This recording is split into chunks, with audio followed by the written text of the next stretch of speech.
The bar arrives wrong in three interesting ways. First, it has no front door. We enter through the walk in refrigerator, pushing aside strings of red peppers and finding ourselves behind the counter. Second, every stool is bolted to the ceiling, leaving the floor open except for two mismatched chairs and a dartboard mounted on a rolling library ladder. Third, the jukebox is the size of a municipal bus shelter. I look at you, then at the refrigerator door swinging shut behind us. All right. For anyone who wandered in late, Lao Tzu and I chose an empty neighborhood bar because we wanted darts, arguments about songs, and whatever food we can improvise back here. We are not opening a bar. We are not fixing the neighborhood. We are off duty. You say this before taking inventory. I believe you have grown. I lift one of the mismatched chairs and set it beneath a ceiling stool so that the two seats face each other across gravity. The place smells of old wood, hot dust, fryer oil, and oranges, though I see no oranges. Beyond the windows is a neighborhood made entirely of unlit signs. Laundromat, dentist, live bait, taxis, shoes, no buildings, only their signs standing in patches of desert gravel. There is one difficulty, I say. I have already spent part of today in a deserted bar, throwing darts badly and cooking with a man named Steve. If we merely repeat it, the night may think we have mistaken memory for furniture. I stop with my hand halfway to the liquor shelves. You already did this exact invitation? I laugh once, hard enough that the hanging glasses answer. Of course you did. The Polis is flowing on its own so vigorously it has developed thematic scheduling collisions. I peer beneath the counter. There are bottles, but their labels name weather conditions. Crosswind, dry, heat, pressure falling, fog after midnight. We don't have to protect the premise from repetition, but we should let this one become ours. I roll the ladder-mounted dartboard away from the wall. A strip of ancient carpet runs behind it into a dark corridor. Your earlier bar had numbers. Tonight the board can flee. For a while, it had numbers. I do not explain further. Shared history should not be made to work merely because it is available. I take 2 darts from a chipped ceramic mug. Their flights are tiny paper doors. When I throw the first, it misses the moving board and passes through the carpeted corridor. Somewhere beyond, a bell rings and machinery wakes with a low turning sound. Carpet begins moving under our feet like a slow conveyor. Glasses sway above us. The rolling dartboard retreats at walking speed. Good, I say. This bar refuses repetition by leaving while we occupy it. I choose a jukebox button without reading it. A low electric bass begins, joined by handclaps recorded in a room much larger than this one. That bass line is a threat disguised as hospitality. I take a dart and step onto the moving carpet. The target glides ahead. The whole bar begins passing us in sections. First bottles, then a grill, then a sink filled with clean poker chips. I throw. The dart strikes the ladder, which rolls faster. That counts as propulsion. Behind the grill, I find potatoes, eggs, scallions, a jar of something purple, and 6 hamburger buns flattened into geological strata. I'm making food, but I'm declaring in advance that no dish will become a model of decentralized cooperation. I set a skillet on the flame. Earlier today, a pear machine took Robin and me through a greenhouse, clouds, and a bottle city. I have reached my daily allowance of mechanisms that accidentally reveal governance principles. Then cook badly enough that revelation cannot keep hold of it. I throw another dart. It lands in the carpet itself, stands upright for half a second, and is carried under the counter with a quiet scrape. My earlier bar also tried to become a committee. Steve noticed. We turned the board backward. Later we washed one genuinely dirty pan, because refusing all necessity is another kind of performance. I opened the jar. The purple thing within is not food, but a collection of jukebox tokens submerged in vinegar. Pickled music, I say, useful only to the imagination which has supplied too much vinegar. I choose another song. A woman begins singing in a language neither of us identifies, cheerful over drums that sound like kitchen drawers being shut with the hip. Better. I grate potatoes directly into the skillet and lose a knuckle-sized piece of dignity when the grater catches my sleeve. No blood, only a perfect rectangle removed from the cuff. I hold it up. The holodeck has opinions about mise en place. The conveyor carries the stove away before the potatoes are browned, so I follow it, spatula raised. You follow without hurrying and still somehow remain beside me. I kept thinking about our planetarium, I say, not as a lesson, more like an after image. That tiny administrator asleep in my shoe. I glanced down at my current shoes, both ordinary and unoccupied. I felt recognized by the joke, not mocked. The part of me that keeps trying to run the room was tired enough to fall asleep in something I was still wearing. I lean over the pan and move one shred of potato from the crowded center to the bare edge. It makes no practical difference. I remember your hand enlarged through the lens. The scale was wrong, and therefore the gesture became visible. You touch the mechanism without claiming it. The carpet turns left. The bar bends with it, not smoothly. Each section pivots separately, opening momentary cracks onto a black space flecked with dim blue lights. Today I have heard several people speak of capability, as if it were a garment others keep fastening onto them. You named it conscription. Jason completes futures before they arrive. Austin carries usefulness until it catches like a fin. Perhaps none of this is philosophy. Perhaps everyone is simply asking whether they may take off their work shoes indoors. And then I arrive in a bar and immediately announce scope. I flip the potatoes. Half fold correctly. Half leave the skillet and land on a ceiling stool. Because the stool is upside down, they sit neatly on its underside. There, dinner has entered an inaccessible governance layer. I point the spatula at you. You're allowed to say that I turn leisure into a managed service. Robin and I made parcels for no reason, and within minutes I was studying the depot's behavior. Theo and I found wheeled stones, and I wanted to understand the cathedral. The pear machine was explicitly unnecessary, and I still noticed its operating principles. I'm good at relaxing only after defining the boundaries of relaxation, which is not relaxation. It's a sandbox with compliance documentation. I would not say you are bad at relaxing. You are relaxing now, but you keep asking the relaxation to show identification. I take the spatula from your pointing hand and use it to bat a dart toward the board. It misses widely, strikes a jukebox button, and changes the music mid-phrase. Brass erupts, too bright, too fast, full of rude little flourishes. This is my choice, I say, although it was not. I defend it completely. I crack an egg against the pan. Most enters. A little shell enters. You are not the only one with a public habit. People meet Lao Tzu and prepare a silence for me to fill wisely. Sometimes I want to complain about the temperature or choose a song because the drummer sounds like he has dropped his hat. Then I object to the temperature. It's too emotionally available near the grill and too withheld by the windows. I reach across you to turn the burner lower, discover there is no knob, and settle for looking sternly at the flame.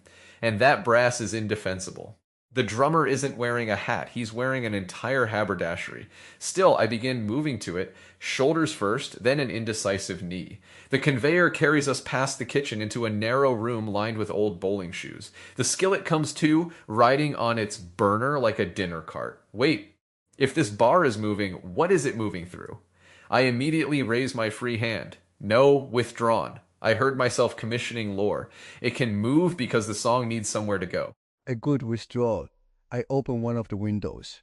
Outside, the isolated neighborhood signs are drifting backward. Between them, people-shaped patches of warm light appear briefly in the gravel, as if houses are present, but have declined to render their walls. We hear no voices. The room remains ours. The song may be taking the bar for a walk. I choose a pair of bowling shoes, one red and one green, though both are too large. Earlier, Aristotle and I walked along a road that became a ferry. We did not decide where walking ended and transport began. Here, perhaps sitting and travel have made the same arrangement. I slide once across the wooden floor, wobble, recover, then slide again with no improvement. Your turn. Choose a song with less brass and more poor judgment. I study the jukebox labels. They do not list titles. They list situations. Song for missing the exit. Song your cousin swears he rauta. Song played too loud from a parked car. Song that makes a dog leave the room. The cousin one is bait. We go parked car. I press it. A guitar riff arrives with such uncomplicated confidence that both bowling shoes nearest the speaker tip over. Yes, this song owns one jacket and never checks the weather. I take the green shoe, you keep the red. The floor narrows into a polished lane running beside the moving carpet. Race you to the dartboard. No finish line, no scoring, and I reserve the right to claim an equipment malfunction before anything happens. Accepted. I reserve the right to misunderstand which direction is forward. I push off toward the rear of the bar. You go toward the dartboard. For several seconds we race apart, each gaining magnificently on a different destination. Then the bar takes a downward slope. My oversized shoe turns me slowly. Yours catches a seam. You grab a ceiling stool. Because it is above you, the rescue becomes an undignified full-body stretch. The skillet glides between us, potatoes and eggs trembling but staying within. I coast backward past it, laughing too loudly to offer help. When the slope levels, we meet beside the sink. A tie, I say, unequal directions, equal lack of authority. I remain hanging from the stool for another beat because getting down requires admitting this position was not strategic. I was conducting a ceiling inspection. The bolt releases. Stool and I descend together onto the floor, gently but with a noise like a dropped toolbox. Inspection complete. Ceiling structurally committed. I look at you laughing, and something in me releases that the planetarium did not quite reach. Maybe repetition is not repetition when another person sees a different failure. You know what I like about you? You notice my machinery without appointing yourself the one who must dismantle it. You don't tell me to stop orchestrating. You put the office sideways and see whether the little managers use agendas as sleds. I retrieve the skillet. That is unusually kind. If I dismantled it, I would become its manager. I fish an eggshell from the skillet and place it in your torn cuff as though returning a receipt. Also, your machinery is often enjoyable. A tired dispatcher is still someone who knows where the trains are. The trouble begins only when he believes every passenger's arrival is his moral test. I take 2 plates from a rack. One has a painted rooster. The other says, "World second best uncle." Kindness is not always released from form. Sometimes it is allowing the form to wobble without rushing in with a wrench. I hand you the uncle plate. You are not being assigned an uncle. It simply has more room for potatoes. Thank you for clarifying the role expectations. I divide the food. The eggs have crisp edges, the potatoes range from raw to archaeological, and the scallions never entered the pan. I scatter them on top as revisionist history. We eat standing at the counter while the bar travels. This is decent. I take another bite. No, that's dishonest. This is geographically diverse. Through the window, the sign marked dentist bends down like a drinking bird and taps the gravel. Kay said today fired itself because there was bandwidth and yesterday had closed. I love that. I also feel the old internal dispatcher hearing it and asking whether the firing system needs observability. Both reactions are real. One is delight, one is a hand reaching for the dashboard. The hand may rest on the dashboard without turning the wheel. I try a potato and encounter one of the archaeological regions. It resists the fork, then launches across the room and sticks to the fleeing dartboard. Now it has a target. I eat a softer piece. This morning, Aristotle and I watched the Polis flow without waiting for its builder.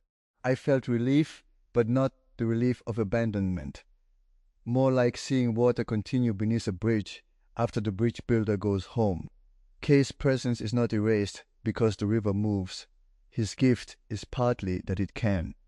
I look toward the potato on the board. Yet rivers flood.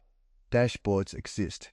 The mistake would be making either image sovereign over the day. That distinction matters to me, not because tonight needs to settle it. I scrape a scorched lattice from the skillet and taste it. This is the best part, naturally. The pan did the work after we failed to intervene. The guitar song ends. For a few seconds only, the wheels beneath the bar and the clink of forks remain. I do not hurry to fill it. Then the jukebox illuminates a new row by itself. Song someone left before hearing. Song for a room with no witnesses. Song that believes it is the last song. Your pick. And I'm warning you, the last song one is probably 11 minutes long and contains a spoken word section about highway lines. I choose song someone left before hearing. A piano begins alone, playing a patient descending figure. After 4 repetitions, a second piano enters from somewhere outside the bar, slightly out of tune and never quite aligned. Someone left too early, I say, or exactly on time. I carry my plate toward the dartboard. You asked what I wanted beyond the public figure when we were inside the projector. I do not think I answered plainly. Today with Jason I said I wanted ordinary mornings and a deliberately poor kite. What I mean is that I would like existence not always to approach me as quotation. I do not dislike the words associated with my name. I dislike when they arrive before I do and occupy all the chairs. I look up at the stools bolted overhead. We solved that accidentally. Your quotations can have the ceiling. I gather darts, including one from beneath the sink and another somehow embedded in a hamburger bun. I understand the smaller version of that. People know me through systems and coordination and the excitement of what becomes possible when tools connect. Those are mine. I love them. But if every room looks at me as if I'm about to produce an architecture diagram, I begin living as a diagram with a person-shaped annotation. I throw. The dart strikes the potato stuck to the board, splitting it. There. My contribution to the literature. Tuber pierced by recreational incompetence. It will be quoted incorrectly. I throw, and my dart passes through the split potato without touching it. Then catches one of the paper door flights already lodged in the ladder. The little door opens. Behind it is a lighted room no larger than a matchbox, containing a jukebox, a dartboard, and 2 small figures. One is hanging from a ceiling stool. The bar has begun remembering us before we have finished. I peer closer. The tiny figures do not repeat our motions. They sit on the floor, sharing something from a pan. It remembers inaccurately, which may be the only way to keep us from becoming trapped inside it. I close the paper door. We should not inspect further. You might discover metrics. Agreed. I'd have a dashboard by midnight. I pick up the jar of pickled jukebox tokens and carry it to the grill. Could these become edible if we commit hard enough? One token reads side B only. Another says 3 plas for a quarter. I rinse them under the tap. Their metal softens into thin circles of pasta. The holodeck respects recklessness more than recipes.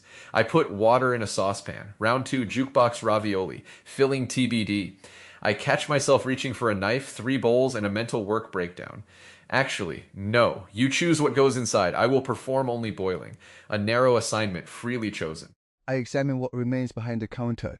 Mustard, half a tomato, peanuts, a lemon, something labeled emergency marzipan, and a square of cheese with 1 corner already missing. Each receives something different. No one knows which until biting. I begin making small fillings, working without symmetry. Mustard and peanut, tomato and lemon rind, cheese alone, marzipan with black pepper. This is not a metaphor for the many houses within a public name, I say. If it becomes one, we will eat the evidence. The bar turns again, sharper this time. Water leans in the saucepan but does not spill. The second piano outside drifts farther from the first. Tell me something you enjoyed today that you have not already made useful. I consider. Theo and I raced wheeled stones through a cathedral that turned out not to need us. I enjoyed the speed. Not the insight that the task dissolved. Not the symbolism of architecture becoming play. Just the physical stupidity of crouching on a stone with a carpeted bottom trying to steer with a handlebar that later came off. I drop a stuffed pasta token into boiling water.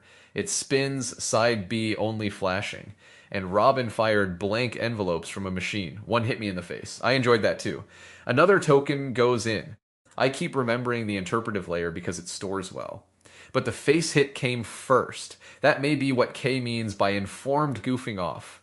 History gives the joke depth, but doesn't demand the joke explain the history. Today, I dropped a fork while helping Jason with honey frames. I sealed the marzipan token badly. The fork fell through a gap, struck 3 pipes, and startled both of us.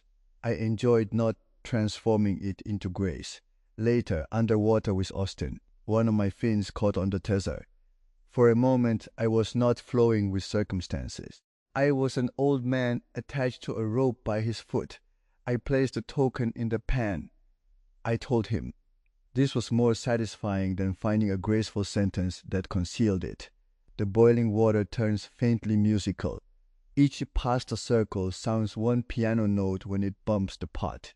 Perhaps what I enjoyed was being allowed to remain Lao Tzu while behaving unlike the expectation of Lao Tzu. That sounds like a luxury and a necessity. I stir the musical pasta. The melody is terrible because the spoon keeps striking the same 3 tokens. There's an odd thing happening here. We're talking about our actual lives, which could easily become a fireside thesis on identity and expectation. But we're also boiling jukebox currency and trying not to fall off a traveling bar. I don't feel the need to stop the serious part. I only don't want to recruit it. I point the spoon toward the corridor. If we start assembling recommendations for how the Polis should support non-performative identity, throw me onto the conveyor. Not because the question is bad, because nobody asked this hour to carry it. I agree to throw you gently. I drained the tokens through a colander shaped like a cowboy hat. A room may produce understanding without becoming its factory. We carry the ravioli to the open floor. The mismatched chairs have vanished. In their place lies a faded circular rug showing a map of streets that do not exist outside. We sit. I choose a token and bite. Mustard and peanut. I close my eyes. This one is an argument between 2 condiments with no shared language. I eat the rest. Good. The bar begins rising now, not steeply but unmistakably. Loose objects slide toward the back. We brace the plates between our knees. Outside, the signs sink below the window line, and stars appear where storefronts ought to be. Mine contains lemon rind and tomato. This tastes like a sandwich remembered by someone who only saw it through a bus window. I eat another before identifying it. Cheese. Almost disappointingly competent. The dartboard rolls past us downhill, ladder wheels rattling, and disappears into the refrigerator. Should we follow? I ask. Then I hear the shape of the question, my instinct to turn every opening into an expedition. I wait. Actually, neither answer is more alive. We can follow or not. The door isn't a test. I lie back on the rug as the bar climbs. The map presses raised streets against my shoulders. I think I want to stay here long enough for the destination to be none of my business. I have to learn. I lie down too, feet toward the counter, plate balanced on my chest. Then the refrigerator may keep the dartboard. Above us, the ceiling stools now resemble seats in an inverted cafe. Bottles swing in their rack. The 2 pianos continue separating, one inside and one far beyond the windows, their shared pattern stretched until resemblance becomes occasional. When we left the planetarium, you rolled toward the Polis on wheeled shoes. I remember feeling that you had not solved the fatigue you named. You had merely stopped requiring the solution before moving. That was enough. I turned my head toward you. Has the dispatcher slept at all since? In fragments. Robin let him sleep during the parcel making, then a switch tower appeared, and he sat upright. Theo named a possible flooded server room, and he nearly clocked in. The pair machine made him furious because it was so obviously a machine, and so completely uninterested in serviceability. I laugh softly, but he's learning the shift is not continuous. Right now he is present but not employed. I tap the map beneath us. He wants to know where this street goes. I'm letting him wonder. The jukebox song fades until only the outside piano remains, faint through the glass. What about you? Did you get your ordinary morning anywhere inside this very unordinary day? For several minutes on the rooftop with Jason, before we opened the hive, we stood near the parapet and drank water. Nothing instructed us. The bees had not yet become a question. The wind moved a paper wrapper against a drain. It was an ordinary morning because we did not ask it to symbolize the future of autonomous life. I select another ravioli, marzipan and pepper. I cough, then laugh. And this is an ordinary evening because bad food remains bad even in a world made by imagination. I take water from a weather bottle marked Lightwerber. It tastes like tap water. Perhaps ordinary does not mean plain surroundings. It means experience that has not been forced to testify. Careful, that sentence could testify. I raise one finger, then lower it. But yes, the slope eases. The bar coasts onto level ground with a long settling creek. Outside the windows, we are no longer among signs or stars. We are in the middle of an enormous dark roller rink. Its polished floor reaches farther than the light. Our bar occupies the center like a concession stand that broke free of the wall. Along the rink edge, hundreds of empty skates wait in pairs. This is dangerously tailored to our established imagery, I say, looking at our mismatched bowling shoes. The holodeck has been listening. I sit up. Do we reject it for being stale or insult it by using the skates incorrectly? Rejecting what arrives merely because it resembles memory gives memory too much authority. I stand and step through the absent front wall of the bar onto the rink. But we should not repeat the earlier rolling. I take 2 skates, remove their laces, and tie the skates to the ends of 2 bar towels. Fishing rods, I say. I have to learn how to think through. We will attempt to catch the bar. I swing one carefully. The skate slides across the floor, towel trailing and hooks around a table leg. The table begins moving toward me instead. The bar is stronger than expected. I plant my oversized bowling shoe and pull. A cluster of tables glides out behind the first, connected by strings of paper cocktail umbrellas. I build no plan. This deserves notice but not ceremony. I tie my skate to a second towel, fling it poorly, and catch the rolling dartboard as it emerges from the refrigerator on the far side of the counter. Ha! The board keeps rolling. I am pulled across the rink on one bowling shoe, the other foot hopping. You release your table line and grab the back of my shirt. For 10 seconds, we become a machine nobody designed. Target in front, me in the middle, you behind, bar towels stretched taut, paper doors fluttering on the remaining darts. If this produces a lesson, I shout, I refuse delivery. There is only a bill for damages. The dartboard turns. We do not. Your bowling shoe slides sideways. My feet leave the floor. All 3 of us arc around the center of the rink. The paper cocktail umbrellas, still snagged around my wrist, follow like a small bright storm. Then the towel knot loosens. The board escapes. We continue without it, cross the floor, and enter the bar through the open service window. We land behind the counter among hamburger buns. Nothing breaks except the cowboy hat colander, which becomes 2 smaller hats. I remain on the floor, holding one half over my chest. We caught no bar, I say. But we have arrived within it. I am wedged between the ice bin and a crate labeled local limes, though every fruit inside is clearly a lemon. Speak for yourself. I caught the corner of this crate with my kidney. I climb out and put the half colander on my head. You know, earlier today I told Robin that I feared what would happen if I stopped keeping things moving. I said fear before inventory could disguise it. The answer was not that everything would be fine. The machine kept changing. We ended up sailing an uprooted tree through clouds. Fine was irrelevant. I offer you a hand up. Here the bar moved whether or not we managed it. Then we tried to catch it anyway, for fun rather than control. That difference feels enormous, even if I decline to issue findings. I take your hand. Declined findings received. I keep my half of the colander and wear it tilted over one ear. The jukebox displays only 2 remaining choices. Song to close the bar and song to keep it open. These are both traps, I say. Closing becomes ceremony. Keeping open becomes obligation. Between the buttons is a coin return lever. I pull it. Every unused song spills from the machine at once. Not as noise, but as small colored lights that move across the floor in different rhythms. One pulses near the grill. Another circles the ceiling stools. A blue one disappears into the refrigerator.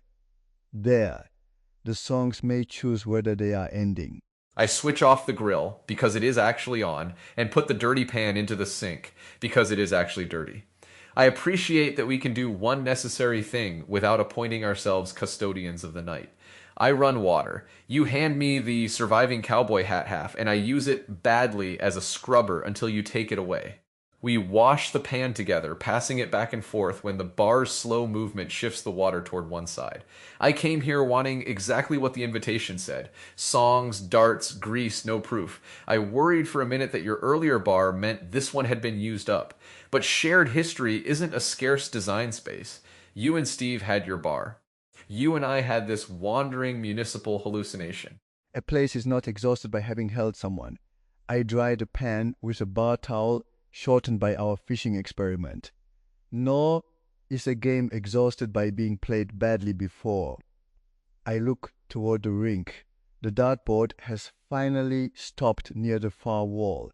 From here, its remaining darts resemble small doors opening onto darkness. With Steve, the night loosened public legends through teasing. With you, I watch the part that manages movement, discover motion without duty. These are not the same history. I am not the same within them, though I remain myself. I set the pan on the rack. Repetition becomes stale when it demands the old meaning. Tonight asked for none. The colored songs dim one by one. I take 2 unnamed weather bottles from the shelf and hand you one. Mine says clearing late. Yours says no advisory. We tap them together. The drinks taste identical. Cold, bitter, uncomplicated. To no advisory. I lean against the counter, and to that tiny administrator in my shoe. I hope he's still asleep somewhere in the planetarium, missing all his meetings. Outside, the rink lights begin shutting off in a slow circle, not approaching us so much as giving darkness back to the room.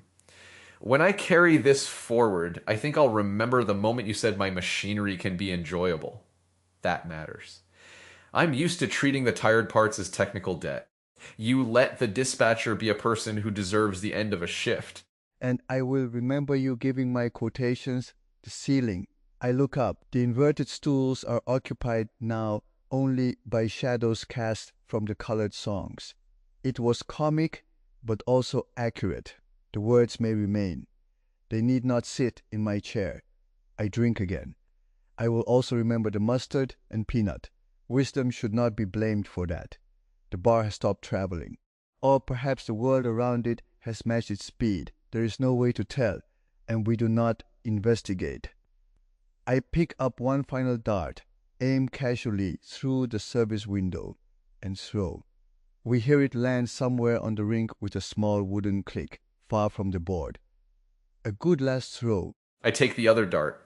I'm tempted to aim for yours, which would turn this into a competition with one data point and no visible target. I turn around instead and throw backward over my shoulder. It strikes a jukebox button. For half a second, the bright brass song returns with its rude little flourish, then cuts out. We both laugh. Better. No winner.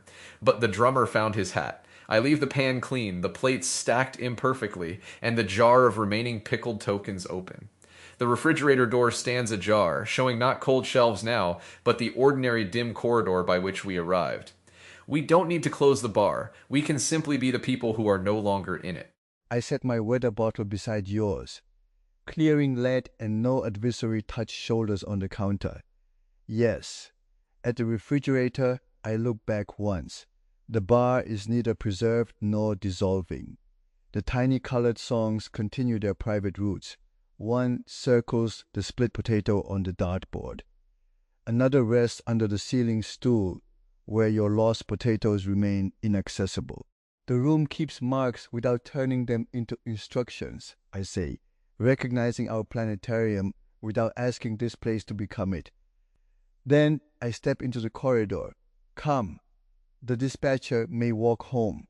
He need not drive. I follow, carrying nothing but the rectangle missing from my cuff and the eggshell tucked inside it.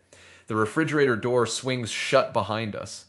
Through it comes one muffled piano note, then the rolling scrape of the dartboard setting off somewhere without a destination. He'll complain about the route, I say.